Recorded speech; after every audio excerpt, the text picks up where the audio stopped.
Hyper pigmentation അല്ലെങ്കിൽ melasma, മലയാളത്തിൽ കരിമംഗലം എന്ന് പറയും.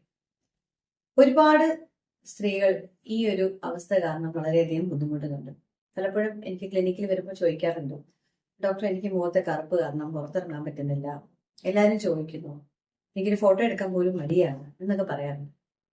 അപ്പോൾ സാധാരണ ഒരു 35 വയസ്സിന് മുകളിലുള്ള സ്ത്രീകളിലാണ് കൂടുതലും ഈ ഒരു ഹൈപ്പർ പിഗ്മെന്റേഷൻ കാണപ്പെടുന്നത്. എന്നാൽ സ്ത്രീകളിൽ മാത്രമല്ല, ഇന്ന് 1/4 പുരുഷന്മാരിലും ഈ ഒരു അവസ്ഥ കാണുന്നുണ്ട്. അപ്പൊ എന്തുകൊണ്ടായിരിക്കും ഇത് വരുന്നത് എന്നുള്ളത് നോക്കാം. കൂടുതലും പറയാനാണെങ്കിൽ ഹോർമോണൽ വേരിയേഷൻ ഇതിനൊരു പ്രധാന കാരണമാണ്. പിന്നെ അമിതമായി സൂര്യതാപം ഏൽക്കുക. ഇനി കോൺട്രാസെപ്റ്റീവ് പിൽസിന്റെ ഉപയോഗം ഒരു റീസൺ ആണ്.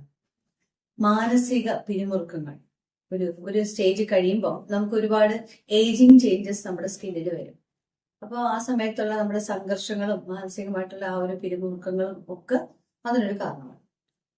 ഇതല്ലാതെ വരുന്ന കാരണങ്ങൾ എന്ന് പറഞ്ഞാൽ പോഷണക്കുറവ്, അതായത് വിറ്റാമിൻ ഡി, വിറ്റാമിൻ B12 ഇതിന്റെയൊക്കെ കുറവ് കാരണം സാധാരണ സ്ത്രീകളിൽ ഇങ്ങനെ ഹൈപ്പർ പിഗ്മെന്റഡ് സ്പോട്സ് കാണാറുണ്ട്.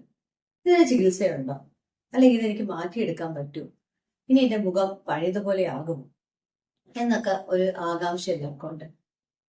എന്നാൽ തീർച്ചയായിട്ടും പറയുകയാണ്, വളരെ നല്ല ചികിത്സകൾ നമുക്ക് ഇതിന് ലഭ്യമാണ്.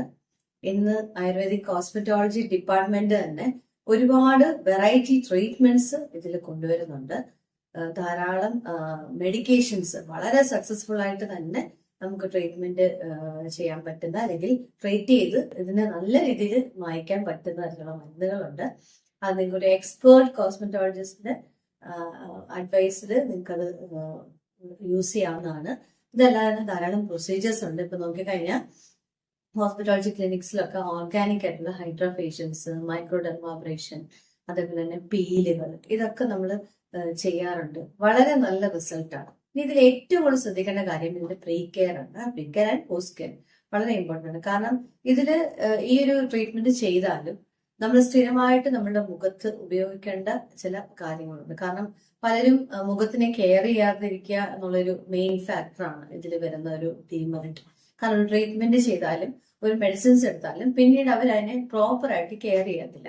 അപ്പൊ അതുകൊണ്ട് ആ കെയർ വളരെ ഇമ്പോർട്ടൻ്റ് ആണ്. അപ്പൊ ബേസിക് ആയിട്ട് ഇതിനൊരു ട്രീറ്റ്മെന്റ് എടുക്കുന്ന ആളുകളാണെങ്കിൽ നിങ്ങൾക്ക് മസ്റ്റ് ആയിട്ട് നിങ്ങളുടെ കയ്യിൽ ഒരു മോയ്സ്ചറൈസർ ഉണ്ടായിരിക്കണം. ഡെയിലി മുഖം കഴുകിയിട്ട് വന്ന് നിങ്ങൾ ഈ മോയ്സ്ചറൈസർ അപ്ലൈ ചെയ്തിരിക്കണം.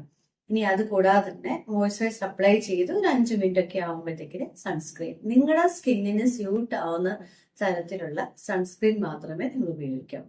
അപ്പൊ അത് നിങ്ങൾ എങ്ങനെ തിരഞ്ഞുപിടിക്കാൻ, നിങ്ങൾക്ക് ചിലപ്പോൾ തനിയെ കണ്ടുപിടിക്കാൻ ബുദ്ധിമുട്ടാണെങ്കിൽ അതിനൊരു കോസ്മെറ്റോളജിന്റെ സഹായം നേടുക.